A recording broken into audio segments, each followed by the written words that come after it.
नमस्ते दोस्तों, स्वागत है आपका। आज से हम शुरू कर रहे हैं एक complete Lucent GK question series जिसमें हम ल्यूसेंट की किताब के सारे क्वेश्चन को एक एक करके कंप्लीट करेंगे। ये हमारी पहली वीडियो है और इसमें आपको जीके के ऐसे क्वेश्चन मिलेंगे जो एग्जाम में बार बार पूछे जाते हैं और आपकी प्रिपरेशन को स्ट्रॉन्ग बनाएंगे। अगर आप सच में कॉम्पिटिटिव एग्जाम की तैयारी कर रहे हैं तो इस सीरीज को बिल्कुल भी मिस मत करना। हर क्वेश्चन को मैं सिंपल और इजी एक्सप्लेनेशन के साथ कराऊंगा ताकि आप कॉन्फिडेंट रहो। तो चलिए शुरू करते हैं इस ल्यूसेंट जीके की कंप्लीट जर्नी। और हाँ, अगर वीडियो पसंद आए तो लाइक जरूर करें और आगे की सारी वीडियोस देखने के लिए सब्सक्राइब करके बेल आइकन दबाना मत भूलना। क्वेश्चन 1, भारतवर्ष शब्द का क्या अर्थ है? ऑप्शंस: अ, आर्यों का देश, बी, भरतों का देश, सी, हिंदुओं का देश, डी, इंद्र का देश। अब आपके पास 5 सेकंड का समय है, ध्यान से सोचिए।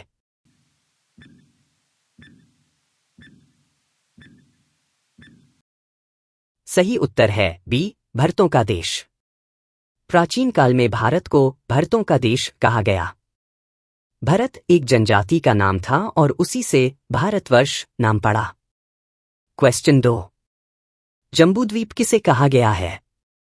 ऑप्शंस: अ, हिमालय, बी, भारत, सी, श्रीलंका, डी, नेपाल।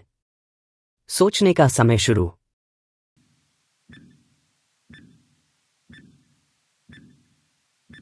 सही उत्तर है बी, भारत। पुराने समय में लोग भारत को जम्बूद्वीप कहते थे। इसका अर्थ है जामुन के पेड़ों वाला द्वीप, यानी पूरा भारतवर्ष। क्वेश्चन 3, हिंदू शब्द की उत्पत्ति किस नदी के नाम से हुई? ऑप्शंस: अ, गंगा, बी, यमुना, सी, सिंधु, डी, सरस्वती। टाइम चल रहा है।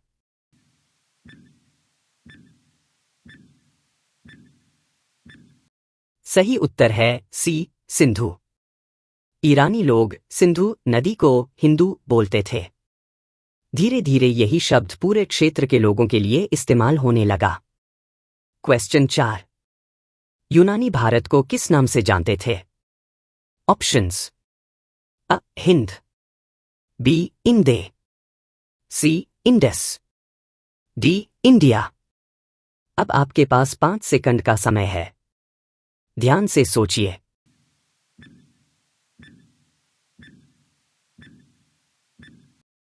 सही उत्तर है बी, इंदे। यूनानी यात्रियों ने भारत को इदे कहा। बाद में अंग्रेजों ने इसे बदलकर इंडिया बना दिया। क्वेश्चन 5, हिंदुस्तान शब्द किस भाषा से लिया गया है? ऑप्शंस: अ, संस्कृत, बी, फारसी, सी, पाली, डी, यूनानी। ध्यान से सोचिए।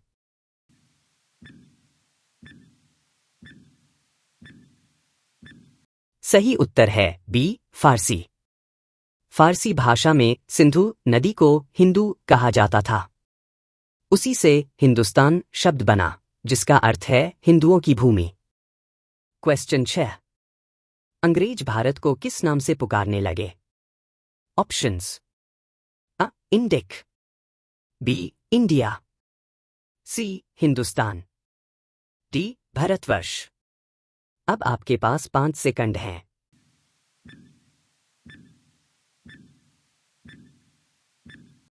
सही उत्तर है बी, इंडिया। अंग्रेजों ने भारत को इंडिया नाम दिया। यह नाम इंडस नदी से लिया गया और आज भी अंतर्राष्ट्रीय स्तर पर यही इस्तेमाल होता है। क्वेश्चन 7, विंध्य पर्वत श्रृंखला भारत को किन भागों में बांटती है? ऑप्शंस: अ, पूरब पश्चिम, बी, उत्तर दक्षिण, सी, उत्तर पश्चिम, डी, मध्य दक्षिण। सोचिए और जवाब दीजिए।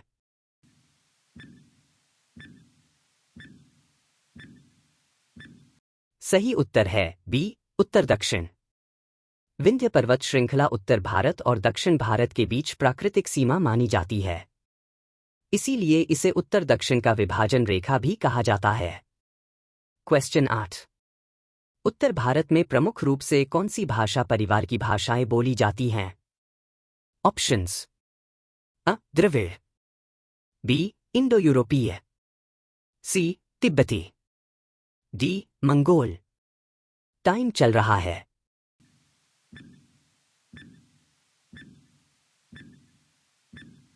सही उत्तर है बी इंडो यूरोपीय।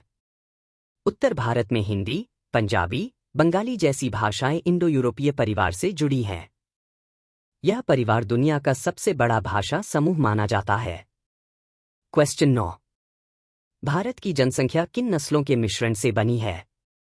ऑप्शंस। अ आर्य और Dravid, B Proto Australoid, Paleo Mediterranean, Caucasoid, Negroid, Mongoloid, C Huna और शक, डी यूनानी और आर्य। ध्यान से सोचिए।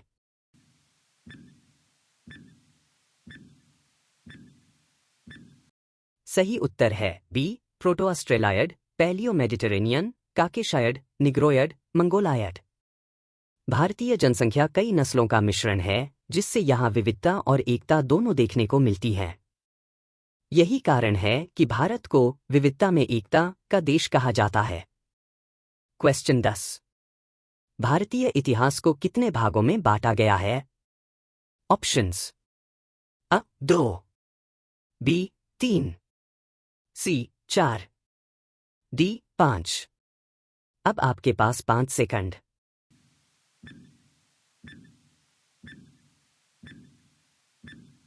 सही उत्तर है बी 3। भारतीय इतिहास को प्राचीन, मध्यकालीन और आधुनिक इन 3 भागों में विभाजित किया गया है। यह विभाजन अध्ययन को आसान बनाने के लिए किया गया। क्वेश्चन 11। इतिहास को 3 भागों में बांटने का श्रेय किसे जाता है? ऑप्शंस। अ Megasthenes, B Christoph Cellarius, C Romila Thapar, D Vincent Smith. अब आपके पास 5 सेकंड हैं।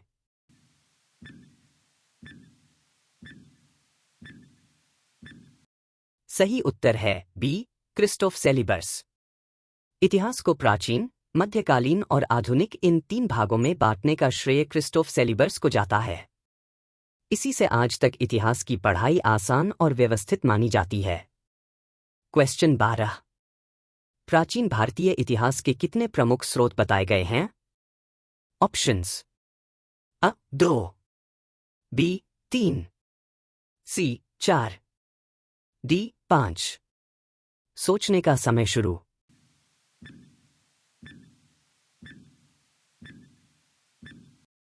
सही उत्तर है सी 4। प्राचीन भारतीय इतिहास के 4 प्रमुख स्रोत हैं: पुरातात्विक, साहित्यिक, विदेशी विवरण और शिलालेख। इन स्रोतों से हमें भारत की सभ्यता और संस्कृति की पूरी झलक मिलती है। क्वेश्चन 13। वेदों के संकलनकर्ता किसे माना जाता है? ऑप्शंस। अ वाल्मीकि, बी वेदव्यास, सी पतंजलि, डी कालिदास। टाइम चल रहा है।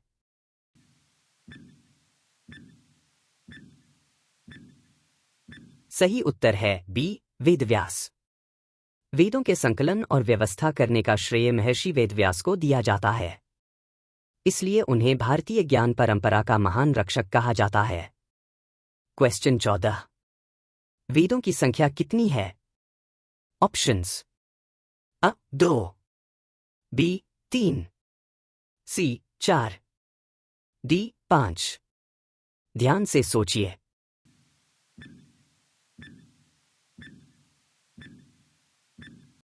सही उत्तर है सी 4। 4 वेद हैं: ऋग्वेद, यजुर्वेद, सामवेद और अथर्ववेद। ये चारों वेद मिलकर भारतीय संस्कृति की नींव रखते हैं। क्वेश्चन 15। 4 वेदों को किस नाम से जाना जाता है? ऑप्शंस। अ उपनिषद, बी ब्राह्मण, सी संहिता, डी पुराण। अब आपके पास 5 सेकंड है।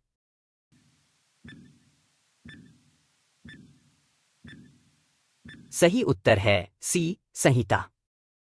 वेदों को संहिताएं कहा जाता है क्योंकि इनमें मंत्र और सूक्त संकलित हैं। इन्हें श्रुति साहित्य का सबसे प्राचीन हिस्सा माना जाता है। क्वेश्चन 16। ऋग्वेद में कितने मंडल हैं? ऑप्शंस: अ 9, बी 10, सी 11, डी 12। सोचने का समय शुरू।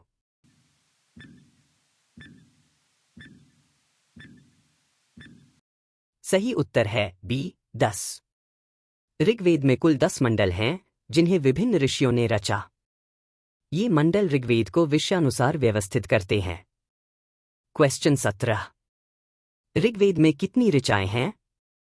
ऑप्शंस: अ 10,462, बी 11,000, सी 9,462, डी 8,452। अब आपके पास 5 सेकंड है।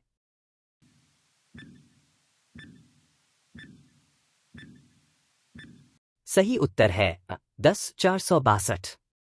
ऋग्वेद में कुल 10,462 ऋचाएं हैं जो मंत्रों के रूप में संग्रहीत हैं। इन्हीं ऋचाओं से वैदिक संस्कृति की झलक मिलती है। क्वेश्चन 18। ऋग्वेद के ऋचाओं के पाठक को क्या कहा जाता है? ऑप्शंस: अ अध्वर्यु, बी होत्रे, सी उद्गाता, डी आचार्य। अब आपके पास 5 सेकंड है।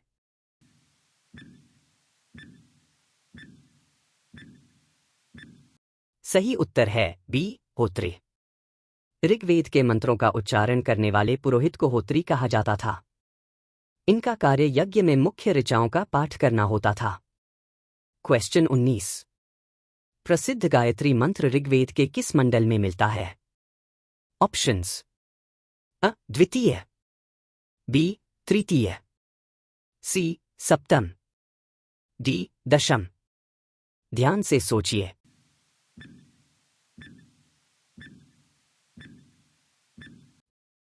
सही उत्तर है बी तृतीय। प्रसिद्ध गायत्री मंत्र ऋग्वेद के तीसरे मंडल में मिलता है। यह मंत्र भारतीय आध्यात्मिक परंपरा का सबसे प्रसिद्ध मंत्र है। क्वेश्चन 20। ऋग्वेद का सबसे बड़ा मंडल कौन सा है? ऑप्शंस: अ प्रथम, बी तृतीय, सी अष्टम, डी दशम। अब आपके पास 5 सेकंड है।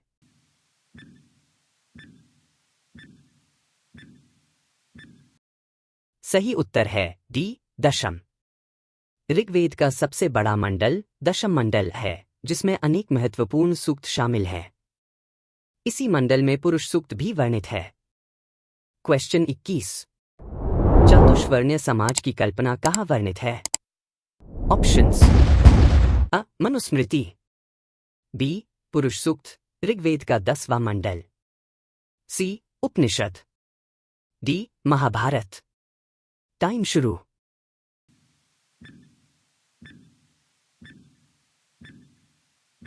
सही उत्तर है बी पुरुष सूक्त ऋग्वेद का 10वां मंडल। चातुष्वर्ण्य समाज ब्राह्मण, क्षत्रिय, वैश्य और शूद्र की कल्पना ऋग्वेद के 10वें मंडल के पुरुष सूक्त में वर्णित है। यही भारतीय वर्ण व्यवस्था की सबसे प्राचीन नींव मानी जाती है। क्वेश्चन 22। ऋग्वेद में प्रयुक्त अधन्य शब्द का संबंध किससे है? ऑप्शंस: अ घोड़े, बी गाय, सी जल, डी अग्नि। ध्यान से सोचिए।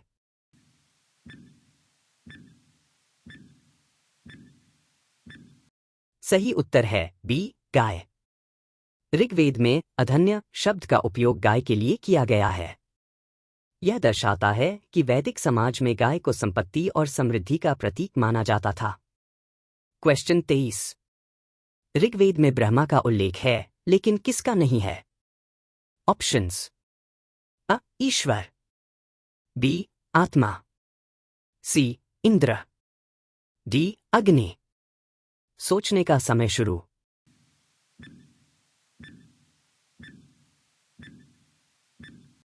सही उत्तर है बी आत्मा। ऋग्वेद में ब्रह्मा का उल्लेख मिलता है लेकिन आत्मा का स्पष्ट उल्लेख नहीं है। आत्मा की स्पष्ट अवधारणा बाद के उपनिषदों में विकसित हुई। क्वेश्चन 24। वर्तमान ग्रेगोरियन कैलेंडर किसके जन्म वर्ष पर आधारित है? ऑप्शंस: अ. महात्मा बुद्ध, बी. ईसा मसीह, सी. महावीर, डी. पैगंबर। सोचने का समय शुरू। सही उत्तर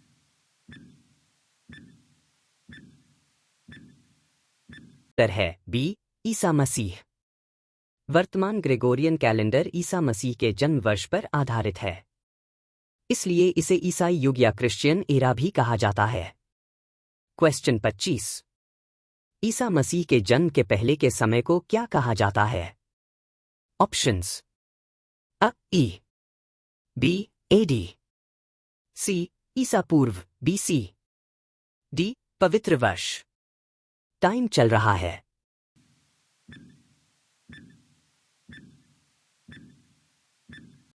सही उत्तर है सी. ईसा पूर्व BC।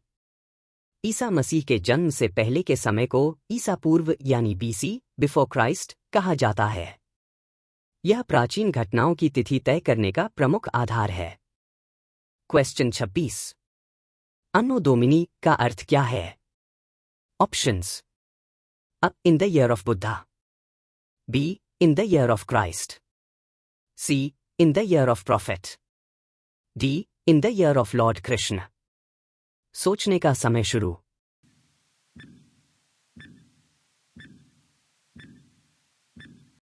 सही उत्तर है B. In the year of Christ. Anno Domini Latin भाषा का शब्द है जिसका अर्थ है मसीह के वर्ष में। इसे संक्षेप में एडी लिखा जाता है। क्वेश्चन 27। प्राचीन भारत का पहला सुव्यवस्थित इतिहास किसने लिखा? ऑप्शंस: अ. Romila Thapar, B. Vincent Arthur Smith, C. Megasthenes, D. Macaulay. अब टाइम आपके हाथ में।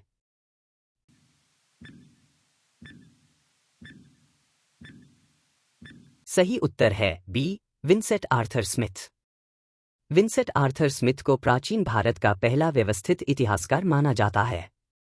उन्होंने भारतीय इतिहास को कालक्रमानुसार व्यवस्थित रूप में प्रस्तुत किया। Question 28। Early history of India पुस्तक कब प्रकाशित हुई?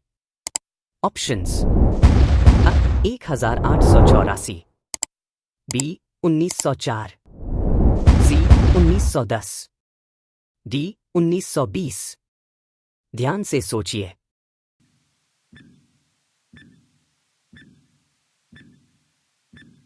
सही उत्तर है बी. 1904। विंसेंट स्मिथ द्वारा लिखी गई पुस्तक अर्ली हिस्ट्री ऑफ इंडिया सन 1904 में प्रकाशित हुई थी। यह ग्रंथ भारतीय प्राचीन इतिहास की एक महत्वपूर्ण पुस्तक है। क्वेश्चन 29। वामनावतार का प्राचीनतम स्रोत कौन सा है? ऑप्शंस: अ. यजुर्वेद, बी. ऋग्वेद, सी. सामवेद, डी. अथर्ववेद। टाइम शुरू।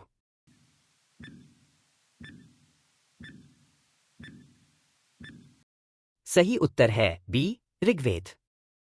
वामनावतार की कथा का सबसे प्राचीन उल्लेख ऋग्वेद में मिलता है। बाद में यह कथा पुराणों में विस्तृत रूप से वर्णित हुई। क्वेश्चन 30। यजुर्वेद की विशेषता क्या है?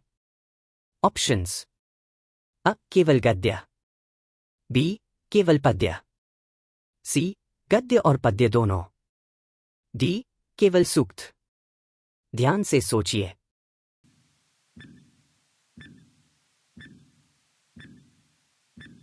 सही उत्तर है सी. गद्य और पद्य दोनों। यजुर्वेद की खासियत यह है कि इसमें गद्य और पद्य दोनों रूप में मंत्र मिलते हैं। यही कारण है कि इसे यज्ञों और अनुष्ठानों में विशेष महत्व दिया गया।